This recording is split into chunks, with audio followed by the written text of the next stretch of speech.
Good morning for you in Brazil. Good afternoon for those who are in Europe. So my name is Katia de Pinho. I work at the Global NCD Coordination Mechanism in the WHO headquarters here in Geneva. It's a great pleasure to be with you today. Thank you, Mark, for the invitation, and congratulations to the team for putting together the 7th webinar in the NCD Forum series.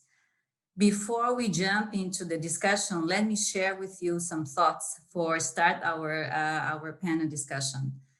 As just said here in previous remarks, the COVID pandemic has demonstrated that governments, business, and civil and society in general must be united to fight this virus.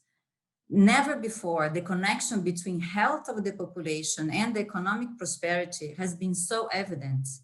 What brings us together today is the deadly interplay between the COVID pandemic and the NCD epidemic.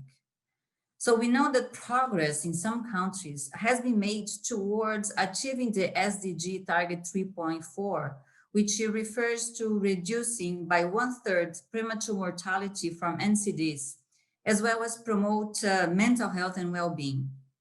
However, despite this progress, the annual decline of the risks of dying from major NCD between the ages of 30 and 70 is slowing, and the SDG target 3.4 on NCD is off track in the majority of the countries. Just to give an example, 17 out of 194 countries are on track or SDG 3.4 for women, and in 15 for men. So it's very tiny, our achievement.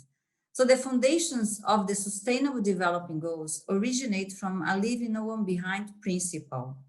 We must align our actions as society towards designing a sustainable roadmap to build back better from the impact of COVID-19. And this entails, as said before, a multi-sectoral and multi-stakeholder collaboration. And we at the Global Coordination Mechanism for NCDs at WHO are ready to support you achieving that. Let me stop here and welcoming our 3 distinguished speakers to share their views in how we can build back better. So just to remember that each speaker will have 15 minutes to present, and after that, we'll have 30 minutes for our debate. We very much welcome you all to add your questions to the Q&A function in this Zoom platform. Without further ado, let me pass the mic to our first speaker, Dr. Purvi Bath, the president of Medtronic Foundation. The floor is yours, Dr. Bath.